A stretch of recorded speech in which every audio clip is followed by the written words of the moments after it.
Boa noite a todos. Nós iniciamos a segunda aula, né, do módulo Técnicas de Atendimento. Eu sou a professora Carol e abordamos na aula anterior, de uma forma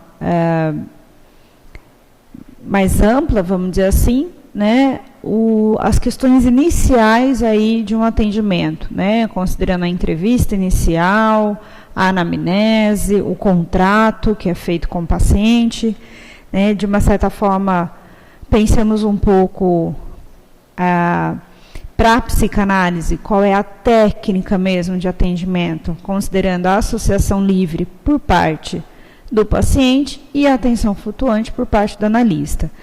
Hoje, como indicamos na aula anterior, nós vamos debruçar especificamente sobre 2 textos do Freud, um que é Recomendações aos Médicos que Exercem Psicanálise, e o outro texto é sobre o início do tratamento. Eu vou abordar os textos por ordem de data, né? Então, nós vamos começar pelo texto de 1912, mas de uma certa forma, considerando só uma introdução, que eu até abordei na aula anterior, está aqui para vocês um pouco vamos pensar uma introdução aí de que falar sobre técnica de atendimento, Freud se dedicou de uma certa forma a esse tema em textos aí entre 1911 e 1915. Né? Então, nesses textos, ele foi abordando as questões da técnica psicanalítica, né? Sobretudo a transferência, o setting analítico, a questão da resistência, né? Assim como as implicações do método. Porque o método em psicanálise é o método interpretativo, né? E a técnica é a técnica da associação livre. Então, nesses textos, para quem estiver interessado, claro que hoje nós vamos abordar 2 dos principais textos, fica aí a dica, né? A gente tem até, nessa tradução da Companhia das Letras, até vamos dizer assim, textos já separados, né? Que ele chama de artigos sobre a técnica. Então, até para vocês tomarem ciência, a gente tem o uso da interpretação nos sonhos na psicanálise, a dinâmica da transferência, recomendações aos médicos que exercem a psicanálise, o início do tratamento, recortar, repetir e elaborar, e observações sobre o amor de transferência. Então, aqui já tem, nessa obra, né, nessa tradução, que está separado por data, de uma certa forma, por temas, né, os textos do Freud. Então, aqueles que estiverem interessados, fica a indicação. Pelo menos quem não tiver essa tradução já tem o nome dos textos, né, que pode procurar. Bom, hoje nós não vamos abordar especificamente a questão da transferência, né, mas vamos passar um pouco pelo setting analítico, sim, né, e o método interpretativo também ainda não. Então, no próximo slide, a gente especifica aí o quê? Que nós vamos tratar do texto Recomendações aos Médicos que Exercem a Psicanálise, e eu destaco o seguinte: Freud usa o termo recomendações, né? Recomendações no sentido de sugestões, de questões que ele vivenciou, que ele pensou e que ele, de uma certa forma, na prática dele se tornou mais evidente, ou até mais confortável, ou ficou até mais evidente a questão de como encaminhar. Então, eu deixo isso muito claro, porque o Freud destaca, né, no texto, de que as recomendações não são uma obrigatoriedade, né, mas claro que pela experiência que ele foi tendo, né, da prática clínica, isso foi se tornando questões importantes, né, e que os analistas tinham que olhar para isso. No próximo slide, então, a gente apresenta o primeiro desafio que o Freud já traz no texto. Para quem lê o texto, está aí já até separado, né, no item A, que o Freud vai elencar como primeiro desafio. O que ele traz? O Freud vai falar, de uma certa forma, da dificuldade, né, do analista em lembrar as histórias narradas pelo paciente, do analista memorizar, né, aquilo que o paciente lhe fala. Até porque o Freud, naquela época, né, tinha no mínimo aí 8 atendimentos por dia, né? Então, considerando o número de 8 pacientes. Hoje, se você considerar que alguns analistas estão inseridos em instituições, esse número é até maior, né? Ou mesmo em consultório, né, se um analista às vezes se dedica o dia inteiro para atendimento, esse número também é maior. Então, o Freud vai trazer assim, como, né, como você vai como que você vai selecionar, como que você vai registrar, como que você vai memorizar aquilo que o paciente te traz, né? Então, aquilo que é falado e aquilo que é dito pelo paciente, o Freud deixa muito claro no texto, né? Ele destaca que a forma para lembrar, né, do essencial que o paciente fala é não anotar.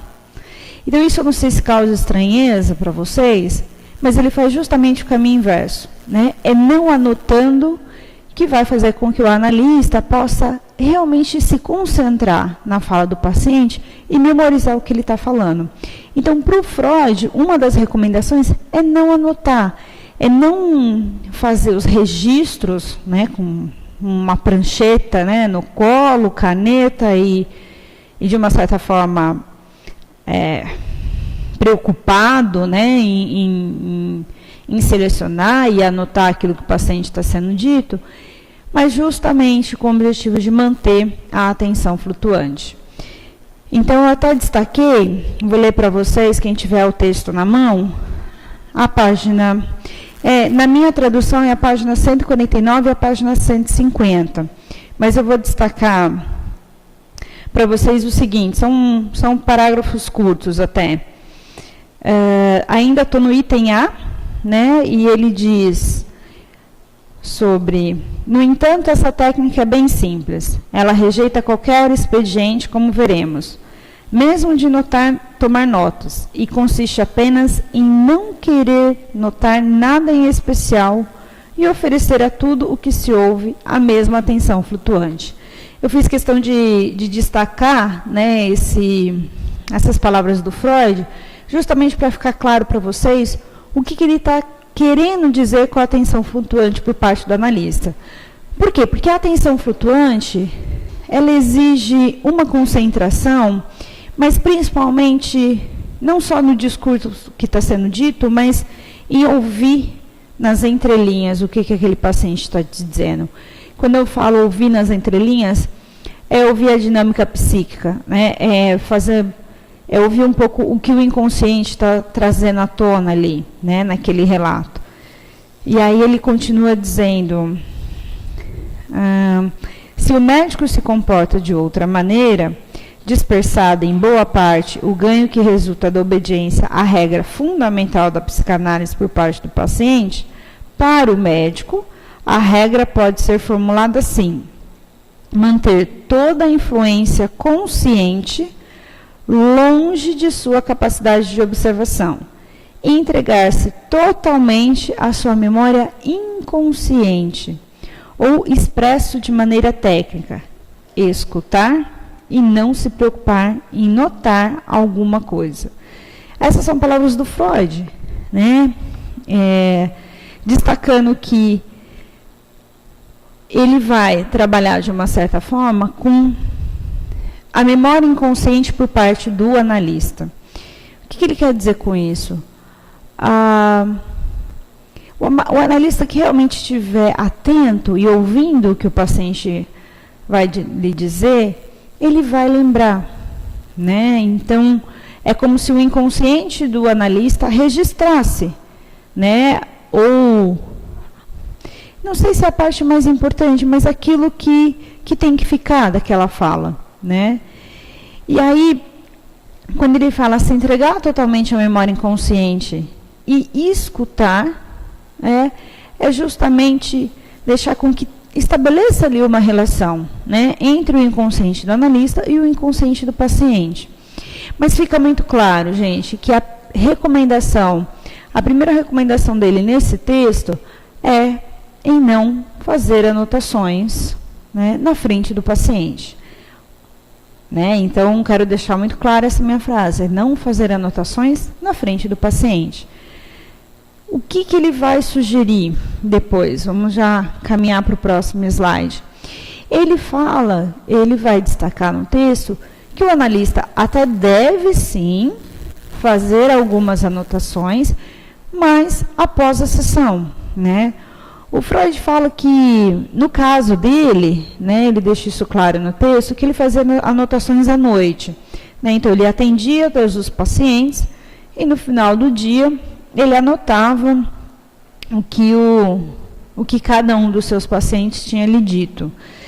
Não é uma regra, né? Porque é isso. Hoje você vai ter agendas diversas, enfim, um cronograma diferente aí de atendimento. Mas o que ele sugere é que não seja feitas as anotações na frente do paciente. Não sei se vocês estão se perguntando se o analista, de uma certa forma, pode se esquecer de algo. Pois bem, talvez sim, talvez não. Por que dessa minha resposta? Que me fez lembrar aqui um caso de uma paciente que eu atendi durante 3, 4 anos, e tinha as anotações, né, de todas as sessões dela. O tratamento foi encerrado, e depois de uns 2 anos, né, então vamos considerar aí 5, 6 anos depois do atendimento, depois de 2 anos do tratamento encerrado, eu fui fazer um trabalho, né, e citei esse caso clínico como exemplo, né, do que eu estava estudando. E aí, na descrição do caso, é claro que eu fui recorrer, né, às anotações que eu tinha feito, até para me ajudar na descrição do caso, mas aí teve uma situação muito interessante. Eu lembrava, né, mesmo depois de 2 anos tendo terminado o atendimento, e mesmo depois de, vamos pensar, 5 anos aí, considerando os 3 anos de análise mais os 2 de encerramento, eu tinha memória. Eu lembrava de uma situação específica da análise, uma frase que ela tinha me dito e que fazia muito sentido, até para aquilo que eu estava estudando, né, para o conceito que eu estava estudando. E eu olhei, li todas as minhas anotações, que era até um material extenso, né, porque eram 3 anos de atendimento, e eu não tinha feito essa anotação. Ou seja, tudo isso para dizer para vocês, eu tinha ali um material de apoio, né, que eu tinha, de uma certa forma, anotado, selecionado, que daquela sessão eu lembrava, ou o que era mais importante, ou até o que eu mais lembrava, né, se eu lembrava de tudo, eu anotava descritivamente, só que, mesmo, né, passado anos do atendimento, eu também lembrava de uma situação e que eu não tinha anotado. Então, não dá para dizer que o analista esquece, né? Simplesmente, se ele está ali atento e ouvindo aquele paciente, a memória dele vai, de uma certa forma, fazer uso ali daquela informação, né? De tal forma que eu lembrava, né, daquele caso, mesmo depois de anos de atendimento. Então, voltando, né, para a questão das anotações, claro, Freud sugere, né, que se faça as anotações, mas não na frente do paciente. Até porque ele vai trazer uma exceção no texto, né, que eu até coloco aí no slide de vocês, que a exceção, ele pensa nas questões de pesquisa. Então, quando algum caso clínico, apesar de estar sendo atendido, né, com intuito ali terapêutico e analítico, mas ele tem fins de publicação, né, então vai ser um caso que vai ser publicado, é um caso que está sendo estudado por conta de uma pesquisa, o Freud, então, até diz que, nesses casos, as anotações até podem ser feitas durante a sessão, considerando a coleta de informações por conta da pesquisa, né? Então, essa é uma das exceções, assim, que o Freud vai abrir Mas ainda assim ele toma um certo cuidado, né? Ele traz aí uma consideração importante para que os casos clínicos, né, que vão ser utilizados em pesquisa, né, que eles já tenham sido encerrado, né, o acompanhamento. Freud faz essa ressalva, né, de que não se publique casos enquanto esse esteja sendo atendido, né, que se você for publicar ou fazer alguma pesquisa teórica e conceitual e utilizar o caso clínico como descrição, pense num caso que já tenha sido encerrado. Pois bem, vamos passar para outra recomendação, mas só para dizer para vocês, com relação às anotações, para a gente encerrar esse assunto, que as anotações, de uma certa forma, elas podem trazer uma certa segurança, né, para o profissional que está anotando, no sentido de como se passasse uma imagem, né, para o paciente, de que ele está super atento, super preocupado com o que o paciente está dizendo, mas em contrapartida, há-se aí um perigo, que o Freud também destaca,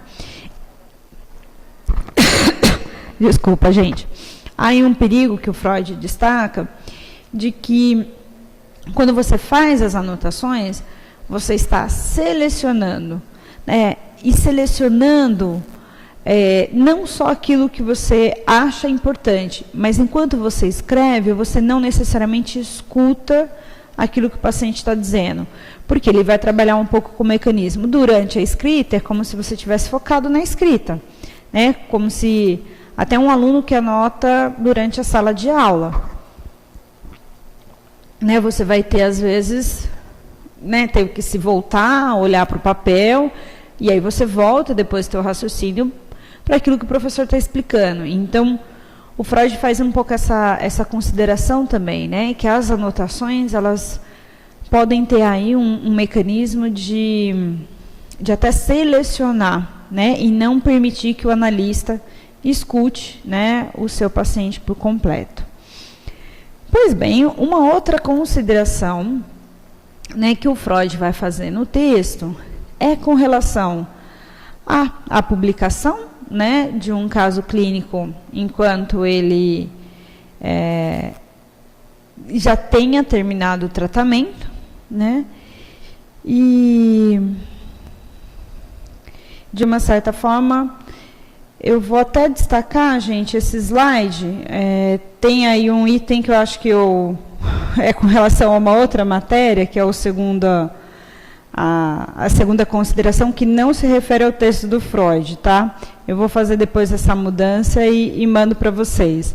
Mas esse segundo item aí não tem a ver. Eu acho que eu aproveitei, enfim, alguma ideia e acabou estando aí no meio. Mas, enfim, com relação às anotações, eu acho que está claro, né? Para alguns analistas iniciantes, né, vocês podem até pensar que se sentem até mais seguro, né? Mas o Freud já diz, comece a prática também já de uma forma íntegra, né? E trabalhando o seu inconsciente. Pois bem, passando então para o próximo slide, uma outra questão que o Freud vai trazer, que ele vai trabalhar, é com relação à postura que o analista vai ter. O que ele quer dizer com isso?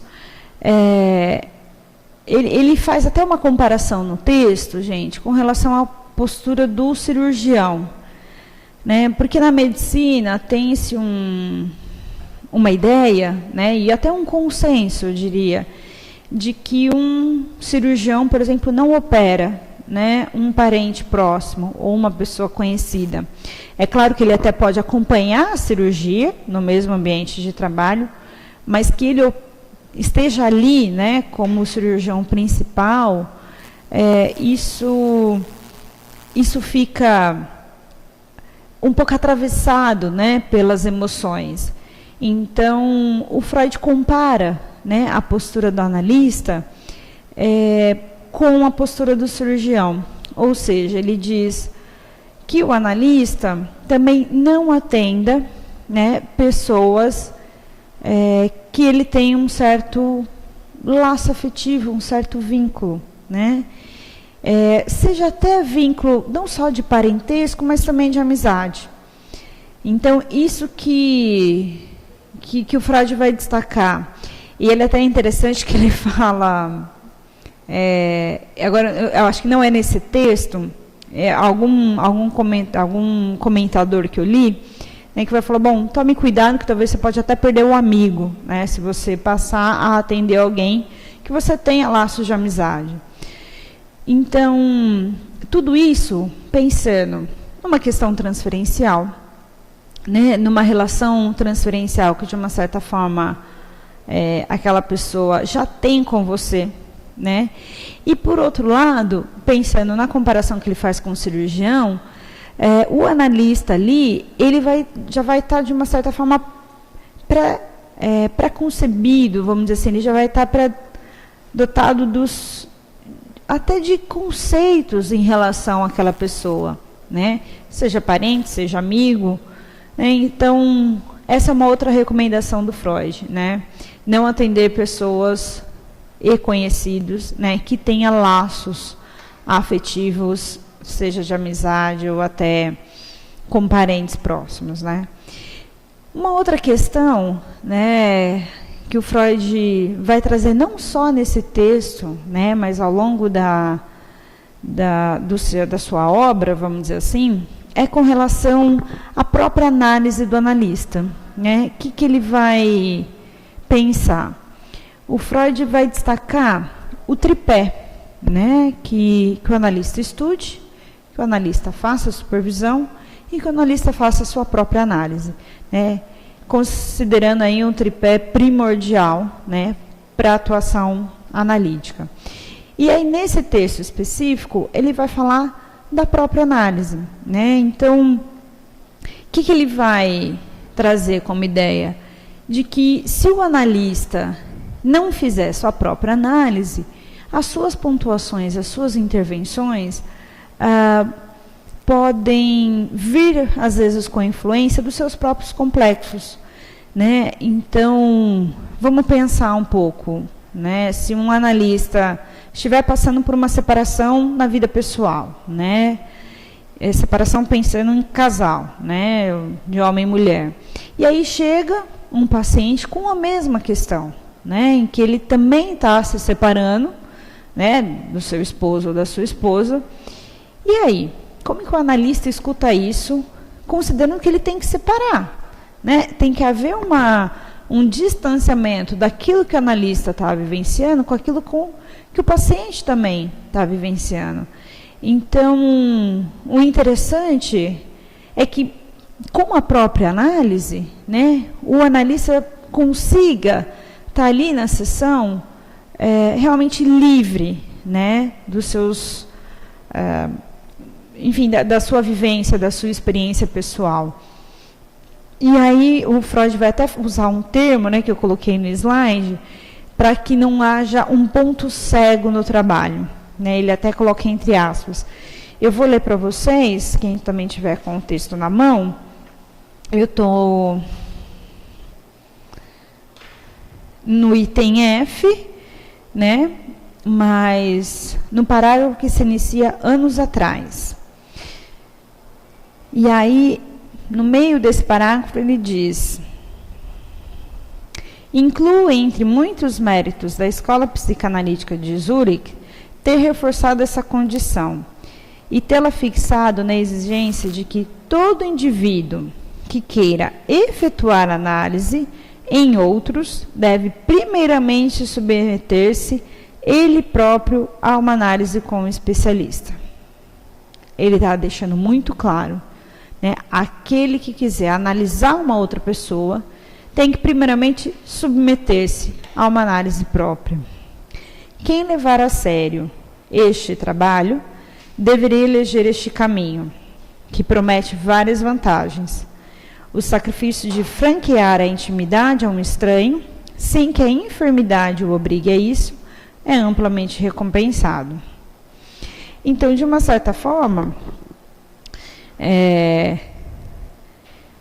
o analista, né, ele também não é só passar por essa experiência, né, de que o que é vivenciar uma análise, mas é também se analisar, né?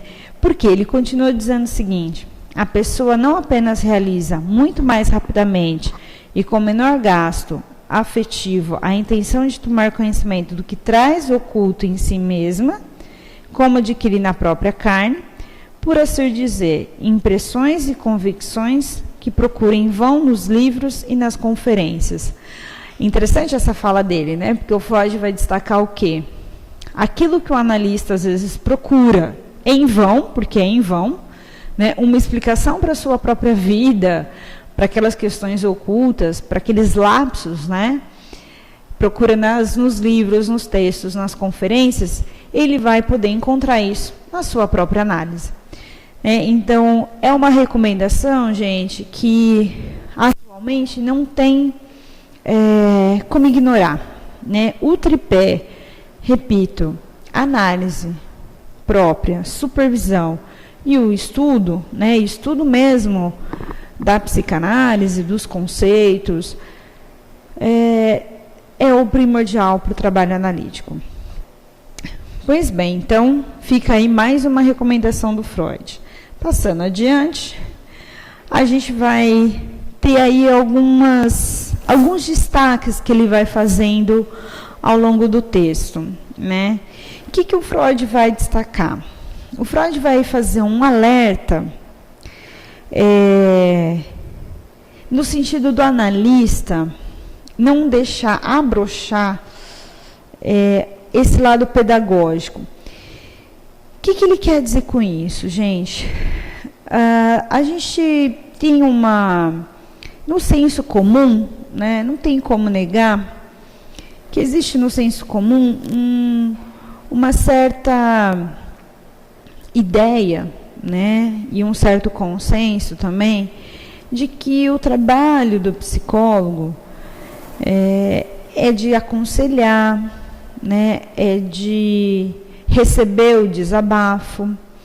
Então, é como se o psicólogo tivesse que ouvir, né, assim, ter ali um balde para receber tudo que o paciente se queixa e precisa desabafar e está angustiando ele, e no final, como se ele tivesse que fazer alguma frase, alguma intervenção, dizendo como que o paciente vai resolver aquela situação, né? Então, em muitos casos, o paciente até, né, termina a fala dele dizendo: e aí, doutor, o que eu faço agora? Ou, e aí, doutor, o que você acha que eu tenho que fazer? Qual é o melhor caminho? É me separar ou não? É mudar de cidade ou não?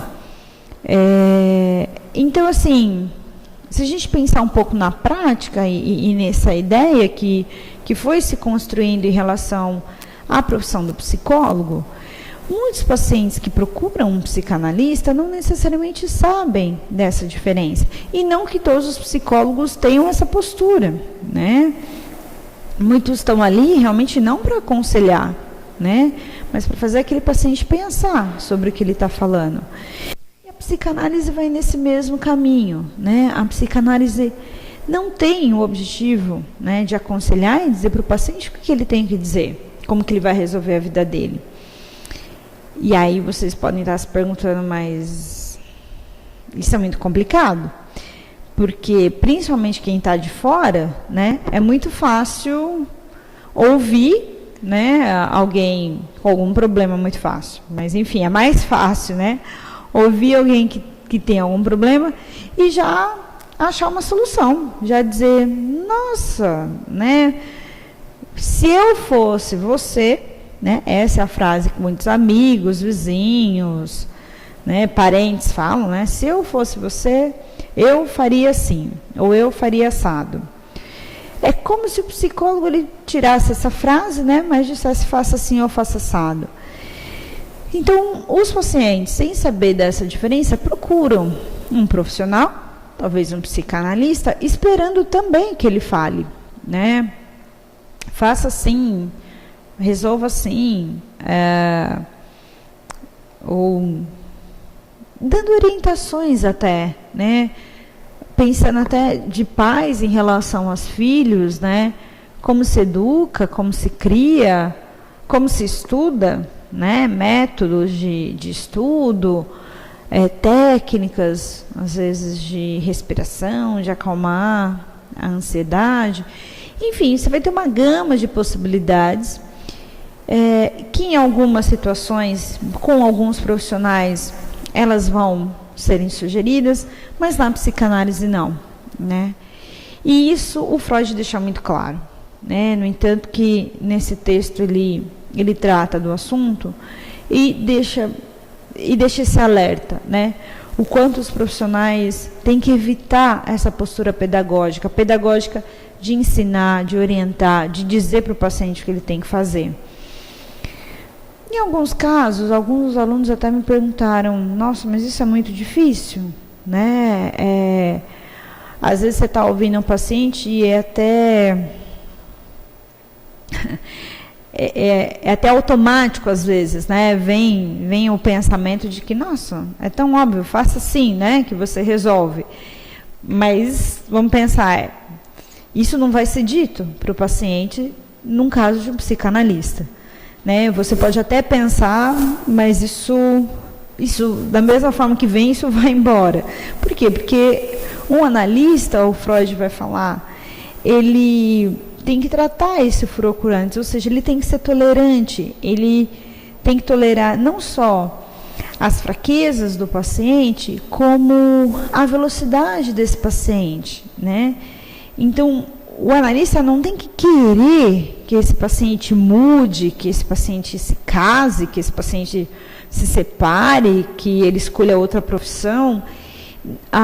É interessante porque quando ele usa essa palavra pedagógico, né, parece que está na via do que o professor quer, né? O professor quer ensinar aquela matéria aquele dia e ponto, né? Os alunos têm que ouvir, prestar atenção, ficarem quietos e entender a matéria. Então, quando ele usa esse termo, eu penso nessa comparação, porque é como se o analista dissesse, como se ele desejasse, ele quisesse que o paciente também fizesse uma determinada escolha ou mudasse alguma outra situação. E não se trata disso, né? Se o analista entra nessa posição, né, numa posição pedagógica, na verdade, ele está direcionando a vida do paciente, né? E na psicanálise, o analista direciona o tratamento, não a vida do paciente, né? Então, essa é uma diferença crucial, né? E que na tua atuação você precisa ter isso muito claro, né? O quanto, né, o pedagógico, no sentido do ensinamento, não é uma pretensão da psicanálise, né? Não estou fazendo aqui uma fala, gente, de que o pedagógico não é bom, não é saudável. Muito pelo contrário. O pedagógico cabe em determinadas instituições com determinados objetivos. Não é o objetivo da psicanálise. É isso que eu acho que vocês têm que entender e eu tenho que deixar muito claro. Então, de uma certa forma, é interessante que esse termo, né, e esse furor aí, né, por dizer para o paciente o que ele tem que fazer, como ele tem que resolver, às vezes eu fico pensando que parece, né, que é mais presente essa sensação no atendimento com adulto, mas o atendimento com criança também pode ser um grande desafio em pensar a posição do analista, né? Se você pensar, crianças de qualquer idade, tá, gente? Parece que a criança, não vou dizer todas, né? Mas em algumas situações, a criança às vezes tende a convocar o analista até para essa posição, né? E eu estou falando isso porque eu também estou lembrando de um caso, né? Mas se o analista não estiver muito atento, principalmente no atendimento com criança, ele pode se pegar, muitas vezes, nessa posição, né?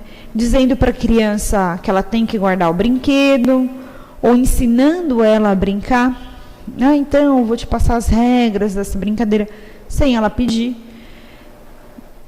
De uma certa forma, hoje, a criança, ela escolhe o brinquedo, né, na sala, durante a sessão, e ela pode criar as regras que ela quiser.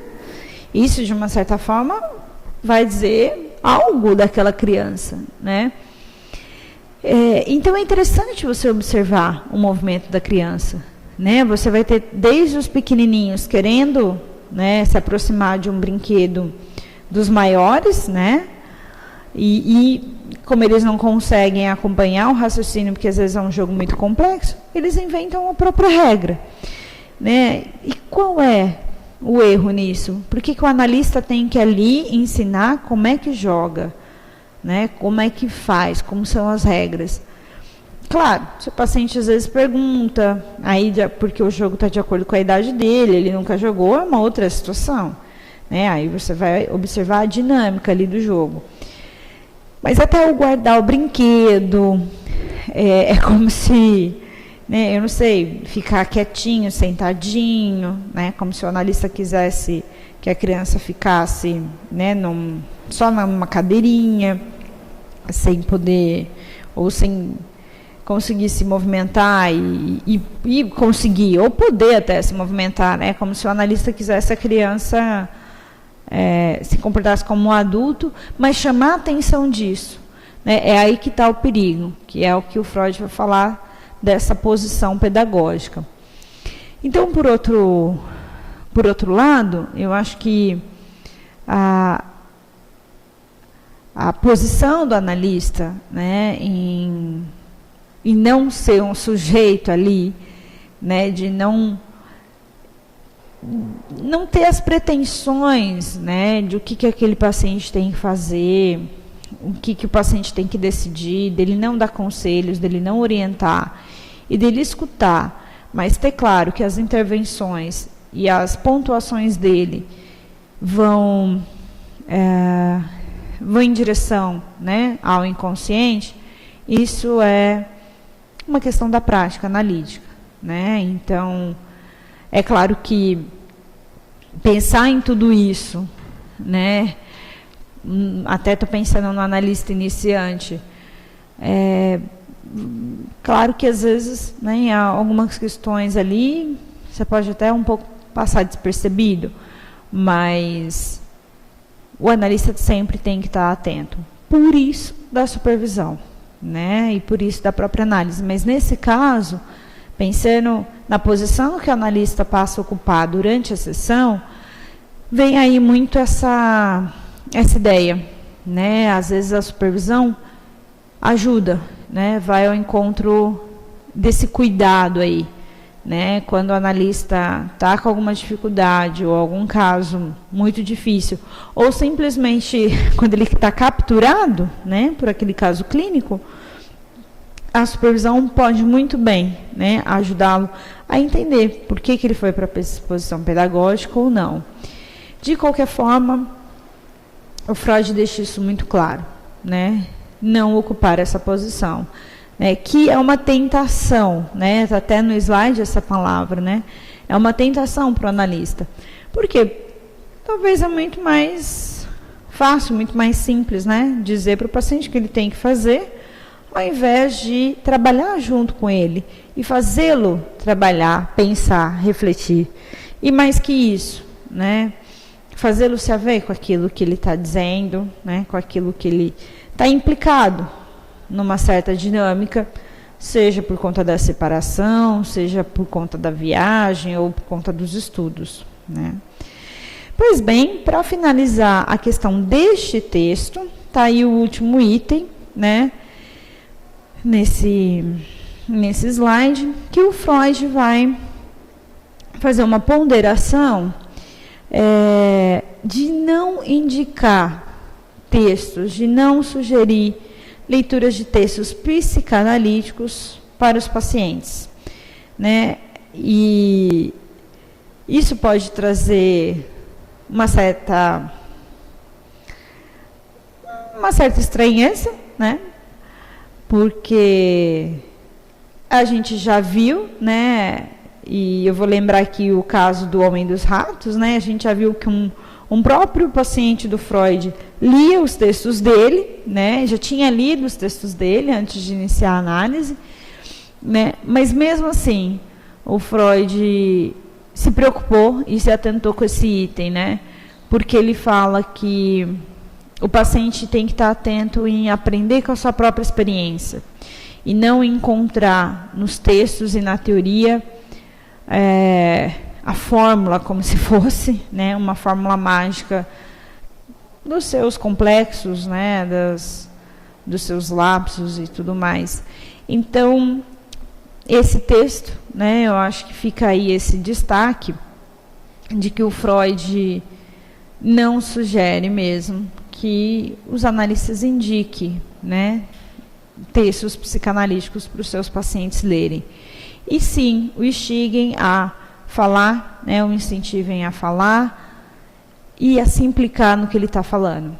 Então, lembrando um pouco da aula anterior, a falar, pensando nas entrevistas preliminares, né, nas entrevistas iniciais, e a se implicar no que ele está falando, que é quando é a análise propriamente dita, né? Então, depois que se passa aquele período de uma fala, eu não sei se é uma fala descritiva, mas uma fala sem ponderações, né? Sem implicações, inicia-se aí, então, a análise. Sem essa bengala aí, né, em leituras e textos conceituais da psicanálise. Bom, você pode estar se perguntando, e se um paciente pedir, né? Porque pedem, vários pacientes pedem alguma coisa para ler, ou se tem alguma sugestão, como se, mais uma vez, né, como se a solução, o entendimento estivesse fora dele, né? Como se o paciente fosse saber mais sobre si, lendo aquelas páginas de livro, como se estivesse fora. E aí, como Freud fala, né, o paciente tem que aprender pela própria experiência, né, da sua análise. Então, quando os pacientes pedirem, o analista pode simplesmente, né, educadamente responder, continue falando, né, aqui o importante é que você se escute,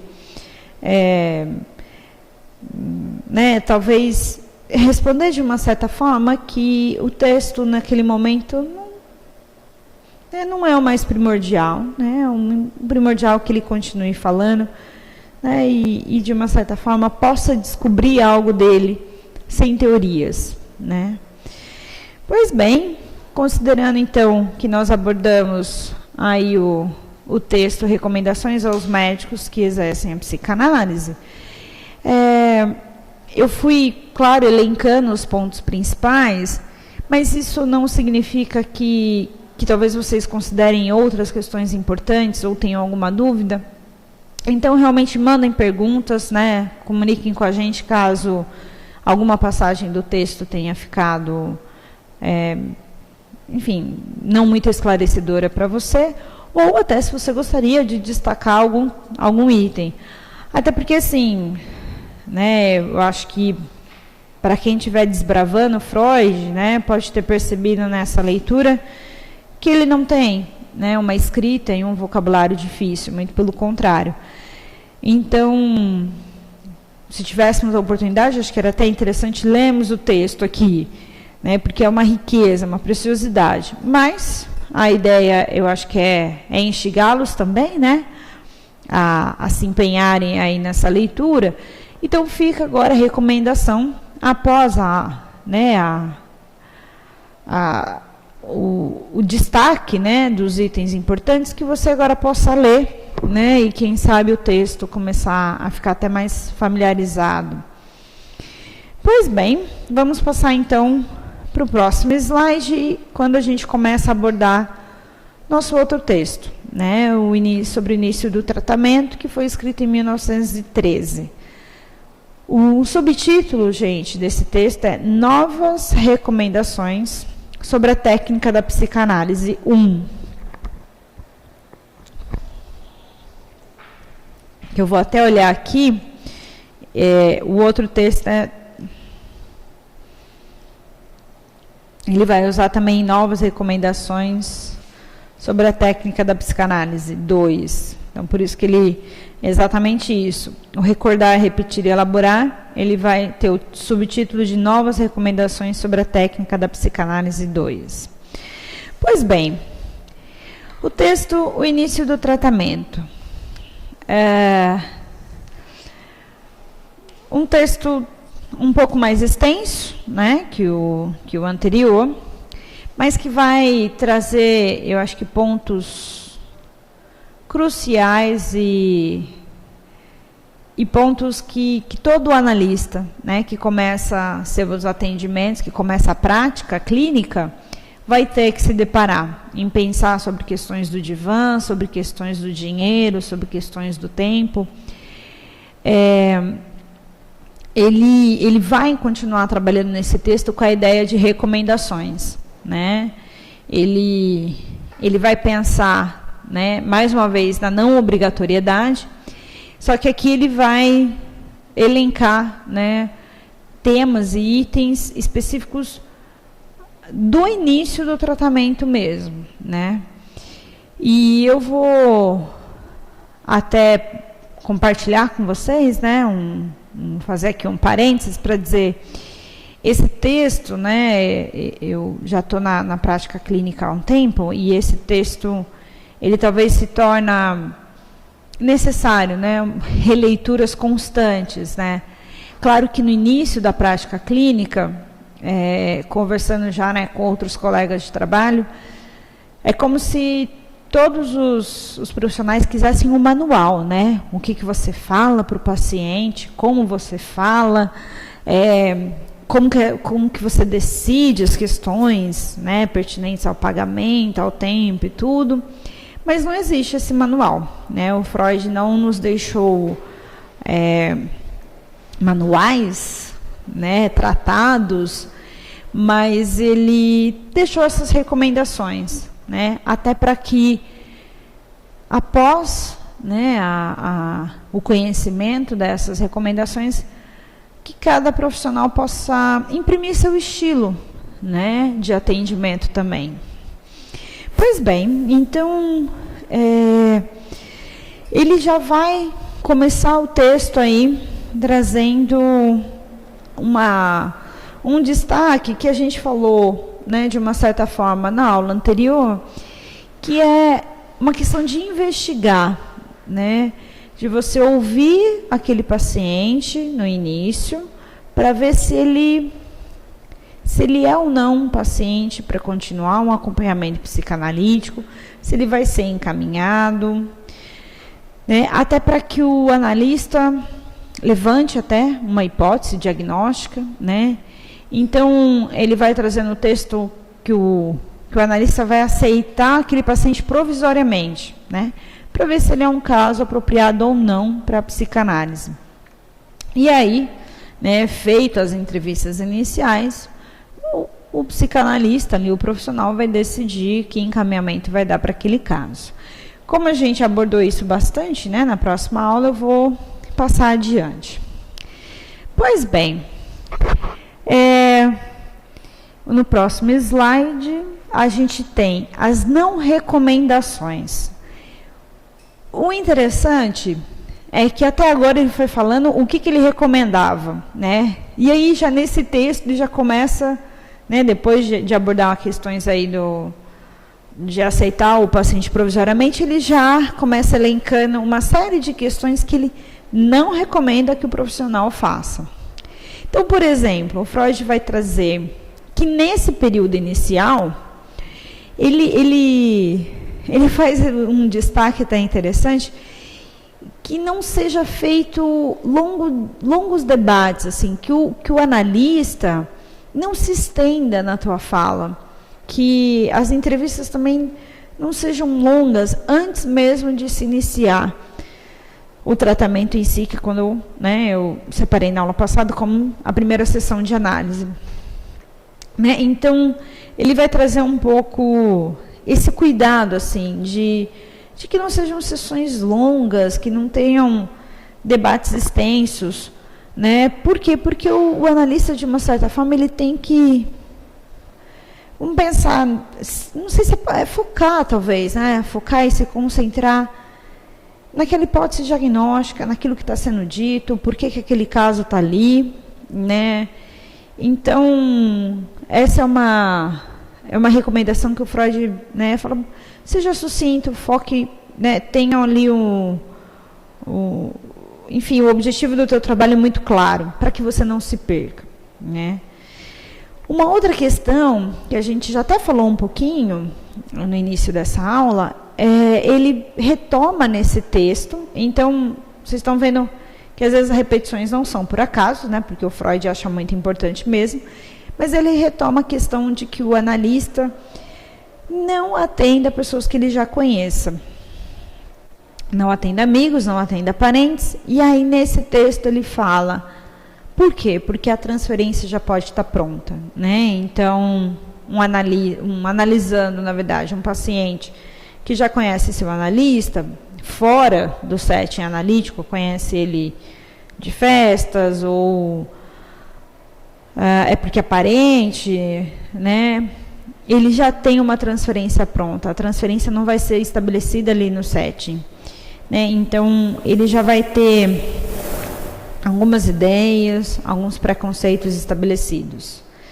E, de uma certa forma, isso pode ter um efeito na direção do tratamento e na caminhada dessa análise. Então, mais uma vez, você recebe alguém que você conhece, ou alguém que você conhece pede para você atender, a sugestão é encaminhar. É claro que você pode até, de uma certa forma, explicar para essa pessoa que você conhece, que não é recomendado, mas que você conhece, um profissional que pode assisti-lo muito bem. Então, o Freud destaca mais uma vez esse item que a gente já discutiu no texto anterior. Ele traz um aspecto interessante também, dessas não recomendações, que tem a ver com o analista desconfiar daqueles pacientes que esperam um pouco para começar a análise. Ele faz essa ressalva, gente, ele vai sim discorrer um pouco disso, mas ele fala, olha, presta muita atenção, porque às vezes o paciente não aparece às sessões agendadas, aí ele vem numa sessão, falta 2, faltam 3, então o Freud vai ser, eu acho que ele está aí, ele está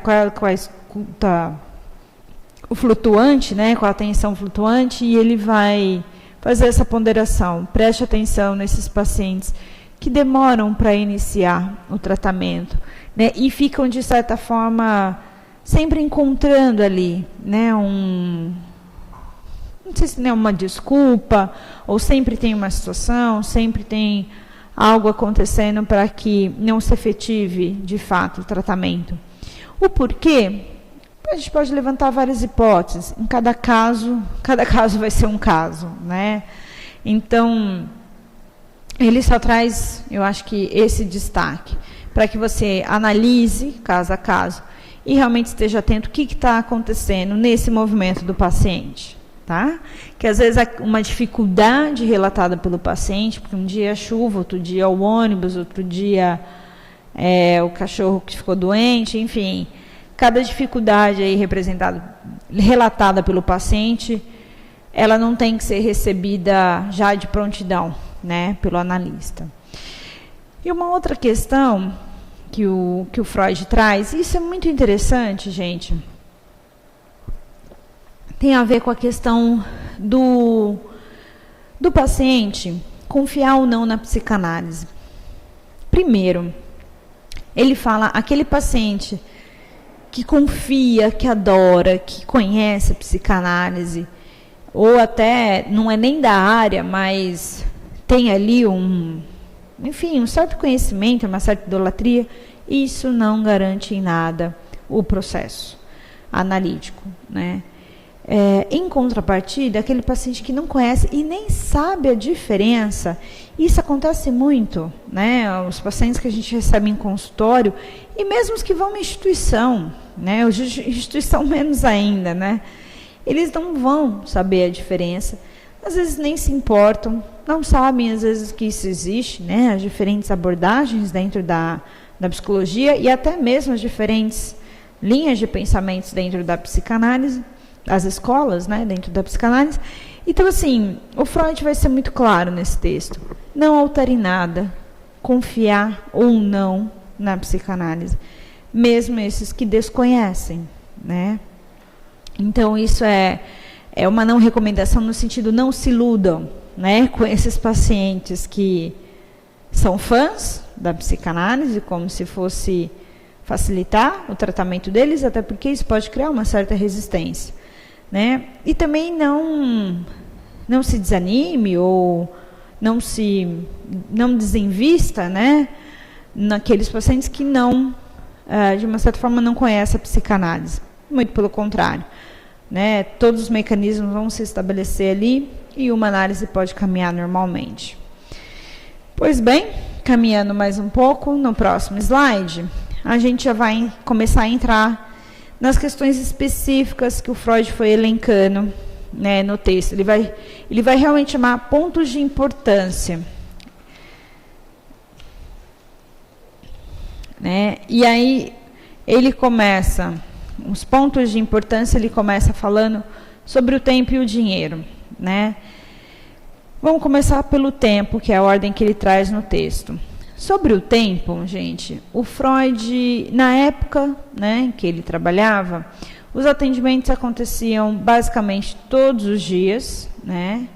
Ele atendia aí de segunda a sexta. Nos casos que não eram muito graves, ele atendia numa média de 3 vezes por semana, né? E hoje, essa realidade, ela continua? Não necessariamente, né? Você vai ter analistas em formação, você vai ter profissionais da psicanálise que sim, né, que mantém a sua análise 2 ou no mínimo 3 vezes por semana, né? Mas se você recebe no consultório, numa instituição, pacientes que, enfim, tem uma rotina, né, de trabalho, 8 a 12, 10 horas por dia, com dificuldade de locomoção, às vezes com filhos, enfim, todas as circunstâncias envolvidas hoje, muitos pacientes estabelecem, às vezes, uma frequência, no mínimo, de 1 vez por semana, né? Então, claro que a gente tem aí uma diferença, né, da época do Freud, mas tem-se também, né, um entendimento, e para quem já atendeu e tem essa prática, sabe também uma diferença daquele paciente que caminha numa frequência maior, 2 vezes por semana, por exemplo, tem uma evolução aí, né, do tratamento, diferente daquele que às vezes vai 1 vez por semana. Não que um vá se curar mais rápido que o outro, não é isso. Se trata de uma questão... vou fazer uma comparação aqui com carro a álcool, né? O carro a álcool, quando está esquentando, na hora que ele aquece, pronto, né? E ele pega. É como se fosse isso, né? Como se sessões 2 vezes por semana, é como se você acelerasse mais esse carro e ele, né? Vamos dizer, ele pega e aí não morre mais, né? E 1 vez por semana você também vai acelerar esse carro, mas você vai precisar de mais sessões para chegar ali, né, no máximo do motor. Então, assim, hoje, claro, tem-se, na realidade, né, que muitos pacientes encontram uma frequência de 1 vez por semana, mas 2 vezes por semana, né, e até 3 vezes por semana, nos casos de analistas, informações, e até alguns pacientes que têm a disponibilidade e que têm enfim, uma demanda aí de análise e essa disponibilidade. Com relação à duração do tratamento, o Freud deixa muito claro no texto, né? Ele escreve, anda, caminhe, né? Por quê? Porque o Freud deixa claro, você não vai saber qual vai ser a velocidade da caminhada de cada paciente e nem o espaço, né, dos passos de cada paciente. Então, ele não tem como medir, né? A psicanálise não trabalha com um tempo determinado. Então, este tratamento vai durar 6 meses, esse tratamento vai durar 3 meses. Não, o psicanalista não vai determinar tempo de tratamento, né? Ele vai simplesmente dizer para o paciente, né? E vamos ver, né? Se são passos largos, são passos mais curtos, a velocidade de cada um. Então, isso tem que deixar muito claro, né? Pensando na aula passada, quando a gente falou de contrato, isso tem que estar muito bem estabelecido, né, com o paciente, principalmente, não só adulto, mas principalmente criança, né? Isso às vezes eu dou muita ênfase, né, na primeira sessão com os pais em dizer, não vou especificar quanto tempo, né, seu filho ou sua filha vão ficar aqui, eu não tenho como determinar, diferente às vezes de alguns profissionais que trabalham com pacotes e tempo determinados. Claro que você vai ter algumas situações, você vai ter psicólogos que trabalham com avaliações neuropsicológicas, enfim. Elas já têm um cronograma do que elas vão fazer em cada sessão, porque vai aplicar um teste numa sessão, o outro é uma entrevista, o outro é um teste projetivo, enfim. Na psicanálise, não, né? O Freud é muito claro nesse texto, não se determina tempo de tratamento. O que ele vai dizer? Sabe-se que esse tempo é longo. A psicanálise é um processo de 1 ano, 2 anos, 3 anos, enfim, é um tempo longo, né? Ainda assim não se determina. Sabe-se que o paciente caminha. Então, na questão do tempo, ele vai continuar, até no próximo slide eu vou destacar, que há a possibilidade de se interromper, né, um tratamento a qualquer momento, vamos dizer, né? Então, se um paciente, às vezes, acontece alguma situação pessoal que o paciente precisa, né, interromper, a gente sabe que hoje, não estou nem pensando só em questões financeiras, mas às vezes muda de cidade, enfim, nasce um filho, qualquer situação, né, em que o paciente até traga aí, né, a necessidade de interromper o tratamento, o Freud fala, ok, isso é possível, né, você vai interromper o tratamento, mas o analista tem que alertar, o analista tem que avisar, né, aquele paciente que aquele período, né, de caminhada talvez não tenha sido suficiente para atingir um sucesso ou para desatar os nós existentes. Então, é isso que ele vai destacar no texto, desde que o analista deixe claro, né, para o paciente que nem todo o trabalho ainda foi realizado, ele pode interromper, né, o tratamento, vamos dizer assim.